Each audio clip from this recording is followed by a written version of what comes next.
Hi అండి. పప్పుచారు ఎలా చేయాలో చూసేద్దాం రండి. నానబెట్టుకున్న కందిపప్పులో కాస్తంత పసుపు, ఆయిల్ వేసి 3 విజిల్స్ వచ్చేదాకా కుక్కర్లో ఉడికించండి. పులుపుకి సరిపడిన చింతపండును నానబెట్టుకొని పప్పు ఉడికిన తర్వాత కాస్తంత ఉప్పు వేసుకొని మెదుపుకొని వేరే బౌల్లోకి షిఫ్ట్ చేసుకోండి. చింతపండు నానిన తర్వాత ఆ గుజ్జుని పప్పు దాంట్లో పోసుకోండి. మరుగుతున్న దాంట్లో కారం,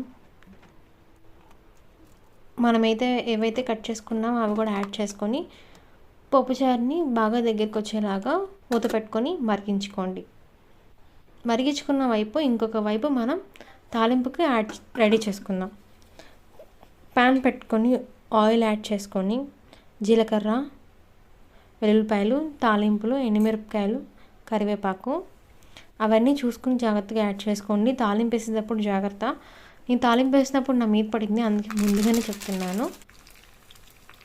మరుగుతున్న పప్పుచారులో తాలింపును యాడ్ చేసేయండి. చింతపండు గుజ్జు యాడ్ చేసాం కాబట్టి బాగా పచ్చివాసన పోయేదాకా మరిగించుకోండి. మరిగిందని తెలిసిన తర్వాత ఇంకా సర్వ్ చేసేసుకోవడమే. వేడివేడి అన్నంలో పప్పుచారు వేసుకొని అప్పడాలు వేసుకొని ఊరమిరపకాయలు వేసుకొని తింటుంటే ఉంటుంది సుమి, చాలా బాగుంటుంది. ట్రై చేయండి. Thank you so much.